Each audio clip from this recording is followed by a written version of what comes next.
అందరికీ నమస్తే. నేను మీ KVN breaking boundaries. Shri Garikapati Narasimharao గారు శతావధాని, సహస్రావధాని, తెలుగు రాష్ట్రాల్లో సుపరిచితమైనటువంటి పేరు. ఇతను మాధ్యమాల్లో చాలా పేరు ప్రసిద్ధిగాంచిన వ్యక్తి. ఇతని ఉపన్యాసాలు ఎంతో జనరంజకానంగాను, జనానికి చాలా మేలు చేసే విషయాలు చాలా చెప్పే వ్యక్తి ఇతని మీద పనిగట్టుకొని అతని మాజీ కుటుంబ సభ్యురాలైనటువంటి శ్రీ కామేశ్వరి మేడం గారు ఇష్టం వచ్చిన రీతిగా ప్రతిరోజు ఒక్కొక్కటి మాట్లాడుతూ చాలా అంటే చాలా ఇబ్బంది పెడుతుంది.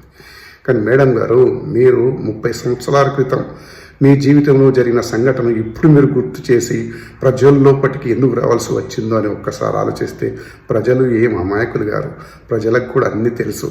వాళ్ళకు కూడా కుటుంబాలు ఉన్నాయి, వాళ్ళకు కూడా కుటుంబ సభ్యులు ఉంటారు. వాళ్ళేం ఆలోచించకుండా ఉండరు. ఒకవేళ మీకు ఎప్పుడూ అన్యాయం జరిగి ఉంటే మీరు ఆ రోజు ప్రశ్నించకుండా కోర్టులు అన్నీ మీరు సహకరించి విడాకులు తీసుకున్న తర్వాత ఇప్పుడు అలా మాట్లాడాల్సిన అవసరం ఏమి ఏర్పడింది? మీ వెనకాల ఉండి ఎవరన్నా మాట్లాడిస్తున్నారా అనే అనుమానం కూడా కలుగుతుంది. ఓకే, అతని పేరుకు మీరు భంగం కలిగించే ఎటువంటి ప్రయోగం చేసినా చట్టరీత్యా అది నేరమే.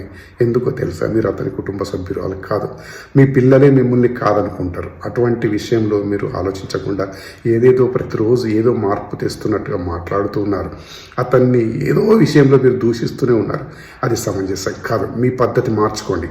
ప్రజల్ని చైతన్యపరుస్తూ అతను ఎప్పుడైనా సరే దైవానికి, న్యాయానికి మరియు అలాగే కష్టాన్ని నమ్ముకునే వారికి సరైన సమాధానం ఇస్తూ సరైన దారిలో వెళ్ళడానికి అతని సంభాషణలు చాలా సహకరించాయి.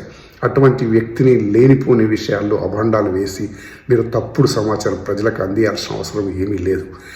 మళ్ళీ మీకు ఎందుకు చెప్తున్నానంటే మేడం, ఇప్పటికైనా మీ పద్ధతి మార్చుకోవాల్సిన అవసరం చాలా ఉంది మేడం.